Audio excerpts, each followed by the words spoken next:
ಹಿಡಿದತ್ತನ ರಾಮುಲವ್ರು ಹೇಳ್ಕೊಂಡು ನಾನು ಹೋಗಿ ಜೈ ಎಲ್ಲಕ್ಕ ರಾಮುಲವರು ಅವ್ರಿಗೆ ಎಷ್ಟು ಅಪಮಾನ ಆಗೈತಲ್ಲ ವಿಜೇಂದ್ರಿಂದ ಖರೆ ಅವರು ವಾಗ್ದಾನಿಕೆ ಆಗಬಾರ್ದಾಗಿತ್ತು.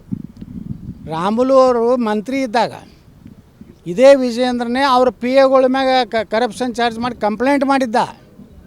ಅಂದ್ರೆ ರಾಮುಲವ್ರ ಭವಿಷ್ಯನೇ ಹಾಳು ಮಾಡದಂಥ ವ್ಯಕ್ತಿ ಮತ್ತು ಅವನಿಗೆ ಜೈ ಎತ್ತಾರಂದ್ರೆ ಅದು ಭಾಳ ವಿಷಾದಕರವಾದ ಸುದ್ದಿ.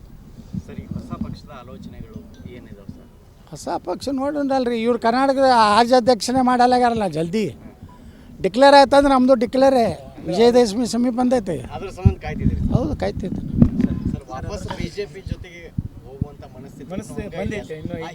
ನೋಡ್ರಿ, ನಾವು ಬಿ ಜೆ ಪಿನೇ ಇದ್ದೀವಿ.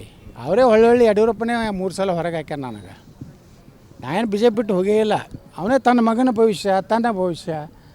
ಅವ ಯಡಿಯೂರಪ್ಪಗೆ ತಾನು ಇರಬೇಕು, ಸತ್ತ ಮ್ಯಾಗ ಅವನ ಮಗ ಇರಬೇಕು, ಸತ್ತ ಮ್ಯಾಗ ಅವ್ರ ಮೊಮ್ಮಗ ಇರಬೇಕು. ಉಳ್ಕಿದವರೆಲ್ಲ ಅವ್ರ ಮನೆಯಾಗ ಕಸ ಹುಡುಕ್ಬೇಕು. ನಮಗೇನು ಕೆಲಸ ಇಲ್ಲ. ಕೆಲವೊಂದು ಅಪ್ಪಾಜಿ ಅನ್ನೋಂಥ ಯೋಗ್ಯ ನನ್ನ ಮಕ್ಕಳು ರಾಜಕಾರಣದಾರ.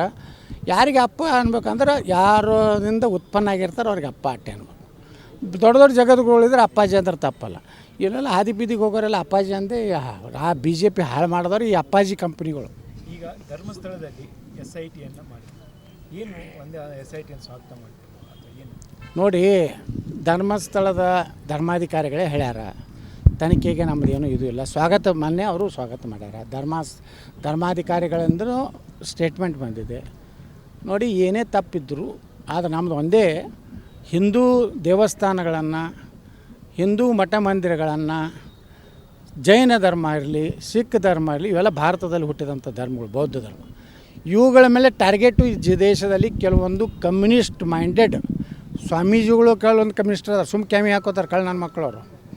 ಬಸವಣ್ಣನ ಹೆಸರು ಹಚ್ಕೊಂಡು ವಿಪತ್ತಿ ಹಚ್ಕೊಂಡು ಇಸ್ಲಾಂ ಲಿಂಗಾಯತು ಒಂದೇ ಅಂತ ಹೇಳ್ತಾರೆ. ಅವ್ರು ಇಸ್ಲಾಂ ಏನು ಲಿಂಗಾಯತು ಅನ್ನೋದೇ ಗುರುತಿಲ್ಲಾರ್ದಂಥವ್ರು ಕ್ಯಾಮಿಯವರು ಅದಾರ ಈ ರಾಜ್ಯದಾಗ, ದೇಶನಾಗ. ಇಂಥವ್ರು ಏನು ಮಾಡ್ಲಕತ್ತಾರಂದ್ರೆ, ಮೊದಲು ಸ್ವಾಮಿ ಅಯ್ಯಪ್ಪ ದೇವಸ್ಥಾನನ ಅಪವಿತ್ರ ಮಾಡಿದ್ರು. ಒಂದೊಂದು ಮಠದ್ದು ಒಂದೊಂದು ದೇವಸ್ಥಾನದ ಒಂದು ಸಂಪ್ರದಾಯ ಐತ್ರಿ. ಇಂಥವ್ರು ಹೋಗಬಾರ್ದಪ್ಪ. ಆ ಸಂಪ್ರದಾಯ ಮುರಿದ್ರಿಂದ ನಿಮಗೇನು ಲಾಭ ಆಗ್ತದೆ? ಹಂಗೆ ಧರ್ಮಸ್ಥಳ ಒಂದು ಅತ್ಯಂತ ಪವಿತ್ರ ಕ್ಷೇತ್ರ. ಯಾರು ಕೇಳಿದ್ರು ಹೇಳ್ತಾರಲ್ಲ ಧರ್ಮಸ್ಥಳಕ್ಕೆ ಹಾನಿ ಮಾಡ್ತೀನಿ ಅಂತೇಳಿ. ಅಂದ್ರೆ ಅಷ್ಟು ಅದ್ರ ಮ್ಯಾಗ ಮಂಜುನಾಥೇಶ್ವರ ಮ್ಯಾಗ ಎಲ್ಲರದು ನಂಬಿಕೆ ಐತಿ. ಅದನ್ನು ಅಪವಿತ್ರಗೊಳಿಸ್ಲಕ್ಕೂ ಕೆಲವೊಂದು ಷಡ್ಯಂತ್ರ ಈ ದೇಶದಲ್ಲಿರುವಂಥ ಎಡಚರಗಳು ಮತ್ತು ಸೋಕಾಲ್ಡ್ ಬುದ್ಧಿಜೀವಿಗಳು ಮತ್ತು ಸೋಕಾಲ್ಡ್ ಕೆಲವೊಂದು ಅಯೋಗ್ಯ ಕ್ಯಾಮಿ ಅರಿವಿಯಲ್ಲಿರುವಂಥ ಲಫಂಗರು ಕೂಡಿ ಇದನ್ನು ಮಾಡ್ತಾಯಿದ್ದಾರೆ. ಇದಕ್ಕೆ ನಮ್ಮ ಒಪ್ಪಿಗಿಲ್ಲ. ಏನೇ ಇದ್ದರೂ ತನಿಖೆ ಮಾಡಿರಿ. ಅವ್ರು ಹೇಳ್ಯಾರಲ್ರಿ, ಧರ್ಮಾಧಿಕಾರಿಗಳೇ ಹೇಳ್ಯಾರ ನಮ್ಮದಿಂದ ಏನೂ ಅಂಥದ್ದು ಆಗ್ಲಿಕ್ಕೆ ಸಾಧ್ಯ ಇಲ್ಲ ಅಂತೇಳಿ. ಮತ್ತು ಅಷ್ಟು ಮೀರಿ ನೀವು ಅದಕ್ಕೆ ಏನಾರು ಧಕ್ಕೆ ಮಾಡುವಂಥದ್ದು ಮಾಡಿದ್ರೆ ಇಡೀ ಹಿಂದೂ ಸಮಾಜ ಎದ್ದುಕೊಂಡಿರ್ತದೆ.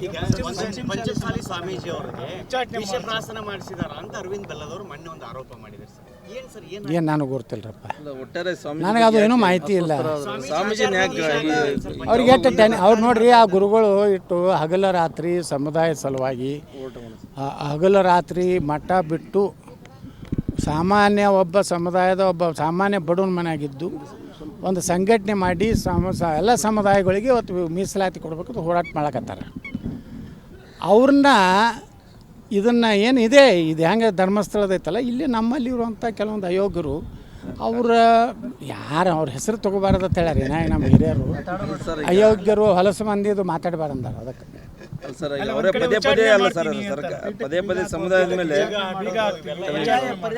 ಯಾರು ಮಠದ ಪೀಠಕ್ಕೆ ಬೀಗ ಹಾಕ್ಯಾರ, ದೇವಸ್ಥಾನದ ರೊಕ್ಕ ತಿಂದಾರ, ತಮ್ಮ ಜಗಳ ಸಲುವಾಗಿ ದೇವಸ್ಥಾನಕ್ಕೆ ಬಾಗಿಲ ಬಂದ್ ಮಾಡ್ಯಾರ.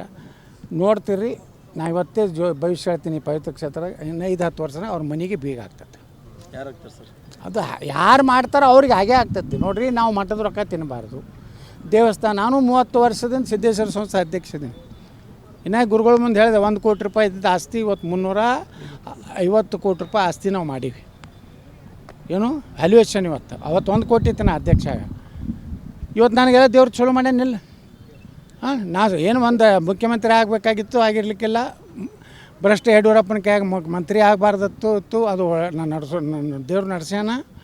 ಅದಕ್ಕೆ ನನಗೇನೂ ಆಗ್ಯಾಲ್ಲ. ಯಾಕೆ ಆಗ್ಯಾಲ್ಲ ಅಂದ್ರೆ ನಾ ಏನೂ ಅಲ್ಲಿ ದೇವಸ್ಥಾನ ಇನ್ನೂ ನಾನೇ ರೊಕ್ಕ ಹಾಕಿ ಬರ್ತೀನಿ, ಅಲ್ಲಿ ರೊಕ್ಕ ತಿನ್ನೋದಿಲ್ಲ. ಅದಕ್ಕೆ ನಾನು ಚಲೋ ಆಗೈತಿ. ಈ ಮಠಗಳು ಮಂದಿರಗಳು ತಿಂದವ್ರು ಹಂಗೆ ಉಳಿತಾರೆ ಹೇಳ್ರಿ ನೋಡೋಣ. ನೆಟ್ಟಗಿದ್ದ ಪಾಪ ಯಾವುದೋ ಬಡವನ ಕಣ್ಣೀರಿನ ರೊಕ್ಕ ತಿಂದರೆ ಉಳಿದಿಲ್ಲ. ಇನ್ನು ಮಠಮಾನ್ಯಗಳು ಜನ ಭಕ್ತಿದಿಂದ ಅಲ್ಲಿ ರೊಕ್ಕ ಕೊಟ್ಟಿರ್ತಾರೆ.